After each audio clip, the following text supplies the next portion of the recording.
So does this mean the Falcons still have a chance of winning the Super Bowl? Does that mean Hillary is president now? Are we about to merge with the best timeline? Hey everybody, so this year we did something that we never did before. We did some post-Geekout reactions for all of the Oscar films nominated for Best Picture, and that wasn't the only first thing ever to happen at this Oscars. Holy cow. Wow. I honestly was like, you know what, it feels good to be done with the Oscars. It feels good that I don't have to record anything else. I can go back to doing all the other stuff. I've had videos I've been working on for over a month now that I'm hoping to get out this week. But then that twist, when the twist is just right. And I literally was like, you know what, screw it, all right. I didn't even ask this first. Someone on Tumblr contacted me and said, please do a post-Oscar reaction. I was like, I'm not gonna do that. It's 1 o'clock in the morning right now and my neighbors have work in the morning, so I'm gonna try and be a little bit quiet right now. So it's like, I don't want to do this. And I was like, you know what, screw it. I asked on Twitter, who wants me to do this? People I didn't even know were awake right now just started chiming in. It was like, me! I was like, all right, fine, we're doing it. A post-Oscar reaction. We're just gonna talk about what we saw, the people that won, and the people we thought lost and then won. Oh my god. Yeah, I wish I had a camera so I could record you. You were literally dropping to the floor in astonishment. I kid you guys not. I said this on Twitter, but for anybody who doesn't believe me, she'll back me up on this. Yeah. I literally almost fell to the floor. I did that thing where you semi-faint and then catch yourself at the last second, basically, we call that the Aaron Shuffle. I literally was I was like a dog kind of waiting for a treat, but was getting tired of standing on its hind legs and was about to drop,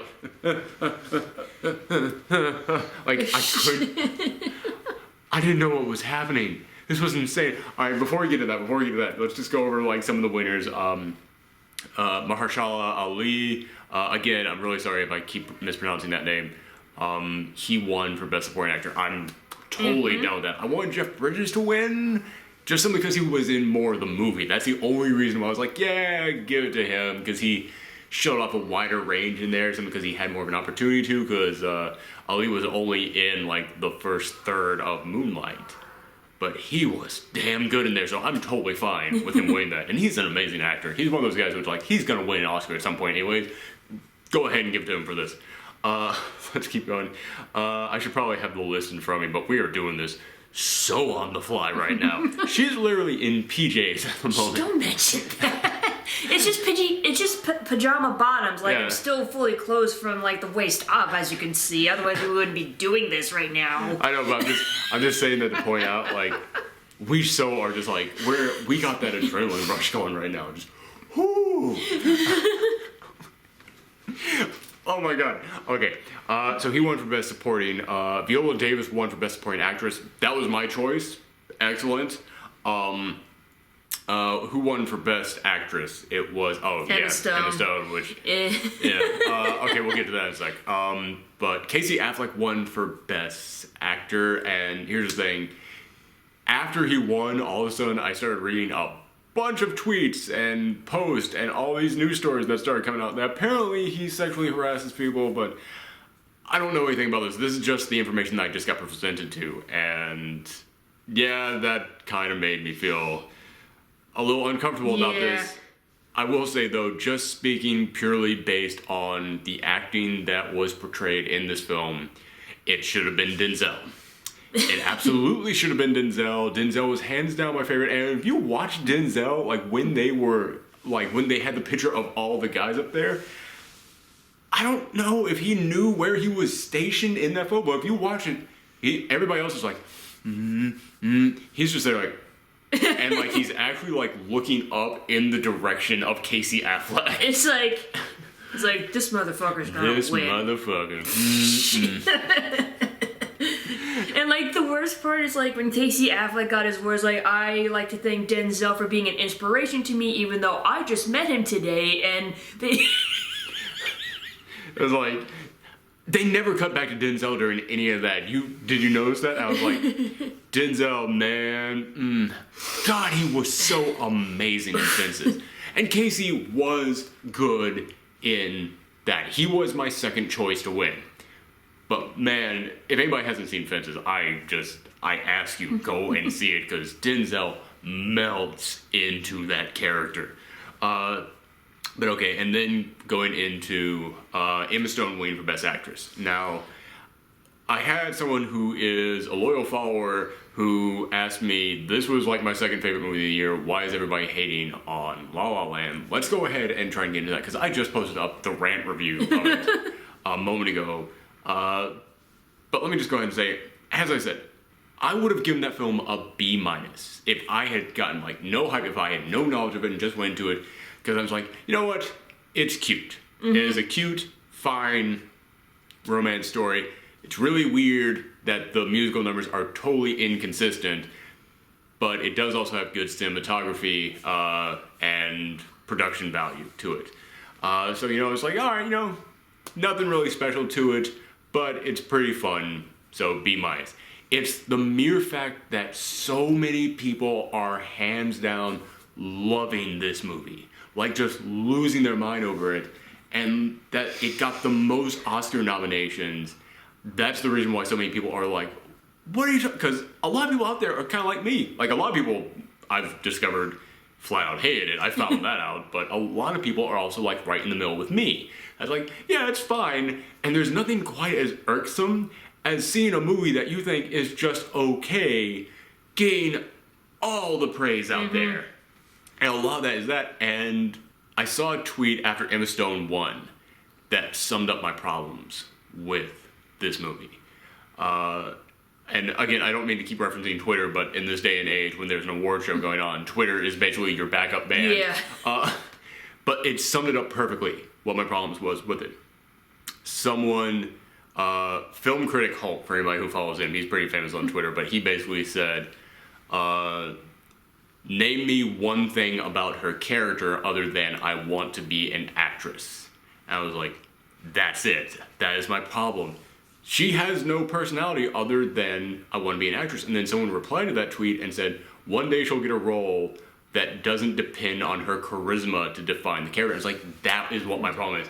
I think this movie is very meh, but the likable stuff in it is simply the fact that Ryan Gosling and Emma Stone are charismatic. Like, literally, if you had anybody else in those roles, I don't think the script would be nearly as solid. I don't think, like, the acting, I don't think that basically people would be going as nuts for the film as they were.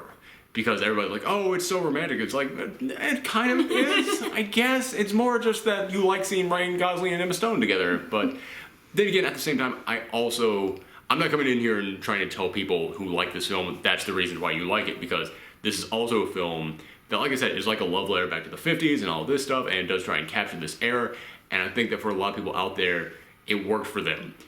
But for me, it didn't work. For me, it kept dropping that all throughout it. Like, it was like, when it worked, it was great. When I could actually see it being a definition of being an adaptation of, like, 1950s musicals in a modern day setting, I was like, you know what? Yeah, you're actually doing it. But then, like, it would stop being that, and it would lose that magic, and there would be long gaps of time in which it was like, now it's just a very okay romance story. Or whatever. Like, that's my problem. Yeah.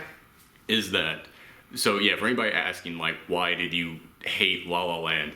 It's not that I hated it, it's that what I said right there is my problem with it, and it's very irksome to see something that you have that problem with that makes it such an just meh, okay film being applauded that much. Whereas a film like Moonlight was amazing. I love that film so much. So let's go into some of the other awards. Well, Zootopia won for for Best Animated Film. And I was very happy with that. Me too. I also thought Kubo and the Two Strings had a chance. I don't know. It's like, when it comes to like Oscars, like usually like secondhand foreign films are just there to fill in the slots. It's usually either like Disney or Pixar or one of the big groups. And like this year, Disney had 2 movies. Pixar didn't even have one. That's shocking to me. Yeah, it's like... What did Pixar even put out in the last year? Finding Dory. I'm thinking of DreamWorks. My bad. Sorry. Yeah, it's kind of shocking that Finding Dory didn't get nominated. Well... I guess because it's a sequel or Maybe something. that's part of it, but yeah, like I was saying, like it's usually like Disney or one of the big guys that gets nominated, and Disney had 2 movies nominated, so it's like it's definitely either gonna be Zootopia or Moana that's going to win. I just didn't know which one. Yeah. Disney has actually won 9 out of the last 10 of these awards. So it's like, yeah, it's about time that you start looking towards some other stuff. I'm kind of upset that Boy and the Beast didn't get nominated, but then again, it came out in Japan in 2015 and came to America in 2016, so it's kind of like The Handmaid didn't get nominated for Best Foreign Film, and that's another one that came out in 2015 in Korea, and they came out in America in 2016, so it's like, when does that count? Like, I don't know when that adds up yet, but it's like, I'm glad Zootopia won because not only is it a very charming and witty movie, but it's like, it also has a very valuable message to it as well. I'm pointing this out when I put it in my top 10. Like, I think I put it at number 2, actually, because I was so just blown away that I was like, this isn't subtext. It's text. It's not like a little, like, wink and nod, like, yeah, you know, the kids aren't going to understand, but you people at home, you're going to get what we're talking about. That movie stops early on and goes, this is what we're talking about. Surprise! This isn't the family-friendly, like, 2 buddy cops who are unlikely friends find each other as they have to solve this case. It's that. But it's also really hard commentary on prejudices in society. And it's not even like a vague metaphor. It is a strict metaphor about what they're trying to say.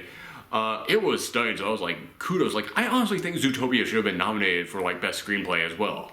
Because, like, the way that they wrote all that was just stunning to me. Although, speaking of Best Screenplays, Moonlight won for... God damn it. It won for Best Adapted Screenplay. Right. And Manchester by the Sea won... I'm doing this all from memory. Manchester by the Sea won for Best Original Screenplay. And I will say, I had problems with the pacing of Manchester by the Sea, and that does have to do with the writing. However, there was amazing dialogue in Manchester by the Sea, and it's a great story, and a lot of, like, the reveals in there, and a lot of, like, the emotional moments in there are done so well, and that does have to do with the writing, so I'm totally okay with that winning. And Moonlight...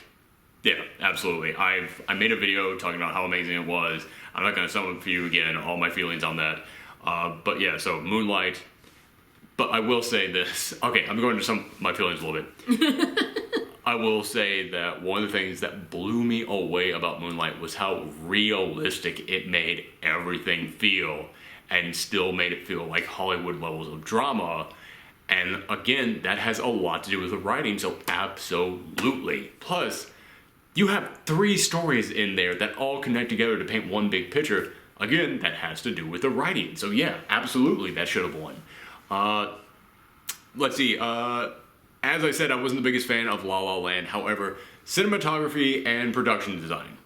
Yep. I agree. Yep. Those are... I said, even after I came out there and I was ranting about that movie, I said... Yeah, but if it wins for cinematography or production design, then I'm okay with it. Yeah. Like, those were literally the 2 I named. So, okay, it won those 2. Fine, it won those 2. But let's see now. Is there any other ones that we really want to talk about before we get into this? Like, we're just building up the suspense. Yeah. Is there anything... What else did La La Land win? Because they won 6 things, and we just named 3 of them. Original... songs, yeah. Yeah, like original score and best song. I completely disagree. I'm sorry. Like, I know, don't get me wrong, in my little rant, I was talking about how much I really just didn't think that I've already started to forget. City of Stars. I talked about how I don't think that's all that special of a song. It's an okay little jazzy tune. Alright, fine. But, God, Sing Street didn't get a single nomination, and I am pissed about that because that had amazing music in it. Also... The songs that Pharrell did for Hidden Figures, none of them got nominated. I thought they were great. And here's the thing, La La Land got nominated twice. Which I was hoping would kind of like divide people out, but no, everybody went with the one that got sung like 9 times. Yeah, of course. But it really ticked me off that You're Welcome from Moana didn't get nominated. I'm really glad that the song from Moana did get nominated. Yes. If there was any movie out there that needed 2 nominations in the original song category, it's Moana. because the one that got nominated was great. But dear, I'm sorry, as I said, we saw La La Land. That was not a joke, I swear to God, I forgot its name. We saw La La Land maybe, 6 hours ago right now? I've already started to forget that tune. We saw Moana, 4 or 5 months ago at this point. I can already sing just from memory, You're Welcome. Yeah, that was an amazing tune, and it kind of made me hate Dwayne The Rock Johnson, because dear God, how can you be that perfect in every category? Yeah, Shiny was also a very catchy song. Shiny was really good. Shiny was good. And it would have been really appropriate for them to do a big number for that at the Oscars. That should have been the number that they opened the Oscars with. Which, by the way, I actually missed the first 10 minutes of this, because I missed the first 10 minutes of literally everything, apparently. So maybe they did open it with that. Okay. Yeah, I think that's all I wanted to cover. Let's go ahead and get into it. All right. Okay. The real reason why you all wanted to see this. That third act twist. If anybody ever asks you what's the definition of Oscar magic, say La La Land losing to Moonlight in that exact moment, I'm sorry. Okay, so many emotions. Let's just capture the scene. We were both there on our phones, just tweeting away at this. Yes. And it's we were both there just ranting nonstop. And the moment that dude came out, which by the way, I gotta say this. Despite my problems with La La Land, the producers and the directors and the cast and everybody who was up there on stage, they took that with dignity. They took that with respect. That has to be an incredibly hard thing for you to lose Best Actor. And, oh yeah, we did talk about Best Director, which La La Land won, which... You know what? He shot some decent stuff. It's not... You know what? I'm not going to argue that one. Whatever. Yeah, we're on the bigger stuff right now. It's Moonlight won Best Picture, so you get Best Director, okay? Are you happy now? Which is very rare. It is so rare for a film to win Best Director and not win Best Movie. Yeah, it's like you said with the film editing and film mixing, sound editing and sound mixing. Sound editing went to Arrival and sound mixing went to... Hacksaw Ridge. Yeah. Which is very rare for that to happen, although... For anybody out there who's wondering, sound editing is when you create sound effects. Sound mixing is the way that you put all the sounds together. So, if I just put in, an explosion sound right now, then that would be... I really hope I remember to put that in. I really hope I don't do that thing where I just upload this and I gotta get this up right now, so bam. Which you have been doing. I have been doing that because we've had no time. Yeah. So if you just put in an explosion sound effect, that's sound editing. But if you've got, say, in Hacksaw Ridge, where it's a big battle scene, and there's, explosions going on, but you've also got people there yelling their lines of dialogue, and you've got, music roaring up, and you've got, multiple sounds going at the same time, and you have to put them all together, that's sound mixing. So for anybody who doesn't know, now you know. All right. So, okay. So, yeah, we were just tweeting away, because we were like, oh, God, I know it's going to be this. And when they announced it, we were just enraged. We were like, oh God, it's this. It's the Super Bowl all over again. Yeah, it's I was literally tweeting. It's oh, they've Oscars are still white. It's they have. Which, by the way, I just like to go ahead and point out, we realize it's very weird for two insanely pale white people to be making an argument like that. But I mean, it's the truth. The Oscars have always had a problem with representation of other people out there. And this was the year, last year was the year in which they realized we've gone too far. We have become, as the hashtag said, Oscars so white. It's time that we acknowledge other people. And yeah, it was kind of upsetting to see that the winner was a movie where literally everyone on stage was white men and two people of color. There's a white woman way down there. I was like, all right, so the Oscars are still unchanged. And then the dude just comes out with... By the way, I just have to say, I want people to go back and analyze Warren Beatty's expression through that entire exchange. Because, I thought he was dicking around up there. I thought he was screwing around when he was like, what's it? Here, you read it. Oh, no, okay. It's the thing but is... Then it's then when you find out, he's just I ain't saying this. Nobody's pinned this on me. It's good for you. Good for you. No, it's the thing is, he was given the wrong envelope. He was given the envelope for Best Actress. Which I love. This is going to be one of those things that it's either going to be resolved within the next 30 minutes, or it's going to be one of those questions that plagues us forever, because this was Oscar history. Yes. This is not something that's going to be forgotten. The Oscars have been around for 89 years. Never once has this happened, and it was on the biggest award of them all. Yeah. Like, don't get me wrong. When Marissa Tomei won, like, there were reports that they read the wrong name, but there weren't reports that he was handed the wrong envelope. That is a conspiracy on a whole other level. And also, Best Actress, big. It's one of the top 3. Mm-hmm. This is the top 1. The ultimate one. It's amazing to me that this happened. Which, by the way, how did Jimmy Kimmel not pin this on Matt Damon? Seriously, missed joke opportunity. Which, I gotta say, Jimmy Kimmel and Matt Damon, like, messing with each other all throughout this was one of my favorite things.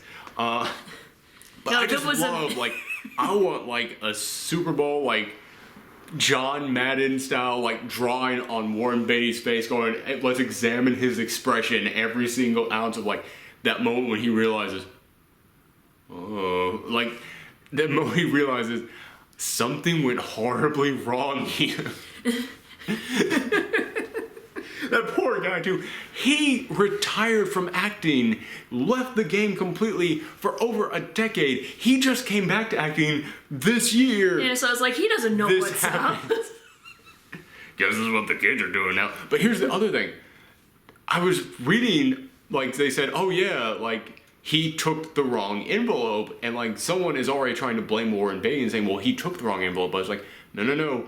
You hand the envelope to him. He doesn't just go up to a big pile of envelopes and grab one at random. And even if he did Emma Stone take the envelope off stage after she won? How to get back to this side? Like, do you think they made a duplicate? Maybe. I don't know what goes on backstage. This is a special episode of Thor. This is a special episode of Thorgy's Theories here, folks. This is insane to me. Like, because you guys know me. I'm a bit of a conspiracy, not like big, like, you know. I'm not like a big, like, government conspiracy nut, because I've worked in the government, and I hate saying this. They're not that qualified enough for you to form conspiracies about. But when it comes to the entertainment industry, yeah, my little conspiracy mind starts blaring up. Holy cow, I'm trying to figure out, like, I want, like, security camera footage. I want to see, like, every step of the way what happened here. I want answers, damn it. I want, like, the Zapruder film of this to be going and just examining it in court, like an old 8mm footage of, like, the envelope being handed off, just... It's like they had to, like, stop and, like, look at it frame by frame and zoom in on the envelope. Zoom in. Enhance. That's not actual technology, sir. We can zoom in, but it becomes fuzzy. They have it on CSI, damn it. Oh my god. Oh, yeah, I wouldn't know what happened, but I mean, yeah, when they announced that, we were just sitting there like, oh god, of course it happened. And then that guy comes out and, like, I can't remember exactly what he said, but basically it was along the lines of, like, it would be wonderful if we actually won. But to my friends at Moonlight, this goes to you. And I was like, oh, okay, so he's doing that thing in which he's like, oh, you guys should have won it. Oh, we're dedicating this one to you, but we're holding on to it. And then the other guy comes up and it's just like, no, Moonlight actually won. No, not a joke. Not a joke. Like, he actually had to say not a joke. And I was like, this is, like, the first time they said, no, Moonlight actually won, and was pointing at me, he was like, he's still just trying to do that thing, and he's like, no, they deserved it more, so we're going to give it to them. It's like, dude, that doesn't actually count. That doesn't actually work. This is just cruel for you to be doing this. And then when I saw him mouth, not a joke, you actually won, I was like, what? I felt myself drop. Like I said, my knees got weak. I started, like, limboing over. What? And all I could think is, like, I saw my Twitter feed just lose their mind at La La Land win and just going like, fuck this, fuck that, I hate the Oscars, they all suck. And I can only picture how many of those people were staying up late. They got work on Monday, and they're like, I'm staying up late because I gotta see Moonlight win. I can't let this happen. And then the moment they said La La Land, they just turned that off. They're in bed, like, rage sleeping right now. Like, they're angrily just flipping and flopping in bed, just trying to get to sleep. Imagine what's going to happen tomorrow morning when they wake up. Just imagine that reaction. Oh, imagine the newspaper headlines. Right. Like, this is one of the first times, like, no matter what goes on in Washington tonight, I can't picture this not being the headline of every paper out there. This is incredible. And then then I think, oh god, was he the director or the writer? I think he was definitely one of the writers, but I don't know if he was also the director. But he gets up there for Moonlight, and he just goes, "There was a time when I believed that this couldn't happen," and I just thought to myself, yeah, it was 5 minutes ago. It was literally like, it was 30 seconds ago, man. This is insane. This is incredible. And like, he just goes, I couldn't think this could happen. But forget all this. It is happening. I was like, that's, for anybody out there who is like, God, just think about the story of Moonlight. The story of Moonlight is about this kid who, he was growing up like a gay black kid, which has to be one of the hardest upbringings that you can imagine. Mm-hmm. Just getting his ass kicked nonstop. He falls into like world of drug dealing, just goes down this dark spiral. He ends up telling his story, ends up turning it into a movie, ends up getting up there to Best Picture, and then they don't give it to him, and at the last second is like, and this goes to you. And I was like, oh my god. Can you imagine that? That's an incredible story right there. That's an Oscar-winning story right there. Like, seriously, the stuff that we saw tonight is going to be the winner of Best Picture next year. At least Best Documentary. Because, no, I want to know what happened. I want answers. Dear God, I've seen so many people, like I said, going back to the whole Oscar so white thing, is like, yeah, seeing like just an entire stage full of like basically just white men up there, and then it's like, okay, well, you know, the Oscars, they nominated more people of color, they nominated more films that spotlight people of color, they tried this year, but then in the end, you know, La La Land wins, all right, yeah. But I'm not gonna fault it. I understand it had people who liked it. I just didn't like it, so I'm upset at that. But then just see, like, the cast of Moonlight come up here, take the Oscars from their hand, like, take over the stage behind them. It's like, this is, like, one of the most triumphant moments. Like, this is, like, literally the answer to the Oscar so white thing from last year. It's like, good for you. Yeah. Good for you, Oscars. Like, the best part is, like, seeing the little child actors of Moonlight. Yeah, them going up and just, like, having tears of joy in their eyes. The like, little Chirones, which I just had to say that to make sure that at least in one video I pronounced their names correctly. Because I felt like such an ass after I reviewed Moonlight. Because I reviewed Moonlight like a week after I saw the film. Normally I do the things right after it. But I was like, I'm going to record all these back to back so that way I can get it all done one after the other. And in that time I forgot how his name was pronounced. I was like, yeah, it's Chiron, right? It's like, nope. Chiron. My bad. I'm sorry. But yeah, that was the best thing, seeing those little kids up there. I was like, God, this is so... It was also awesome just seeing, like, on the red carpet, the 3 different people who played Chiron. Like, him when he was a little kid, him when he was a teenager, him when he was an adult. I was like, that's just... I love seeing those 3 guys together. That's awesome.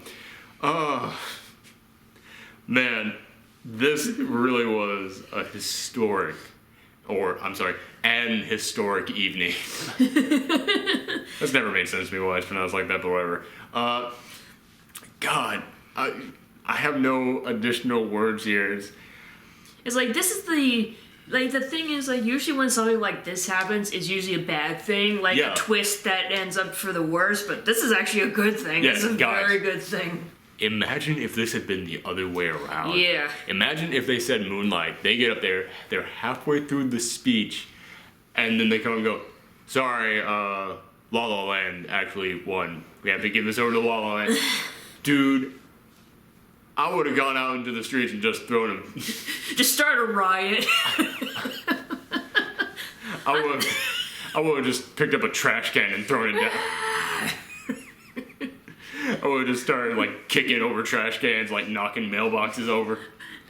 God, we dodged a bullet on that one.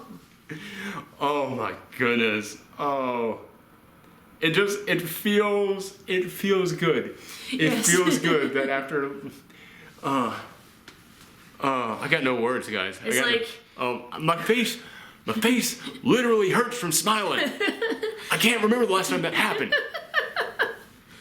It's like A movie that was worth winning has won. We don't have to go through all these movies and reviews anymore. We finally have... No, I'm done.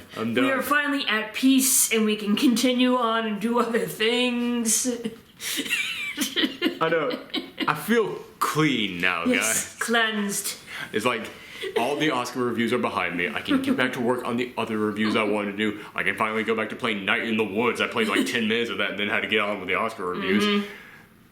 And it doesn't feel like, and more disappointment again. No, I'm genuinely happy about this. Don't get me wrong. Hell or High Water was my personal favorite movie of the year. Moonlight was the best movie of the year, alright? Like I've said many times, what your personal favorite is doesn't always have to be the film that you recognize as being the best movie.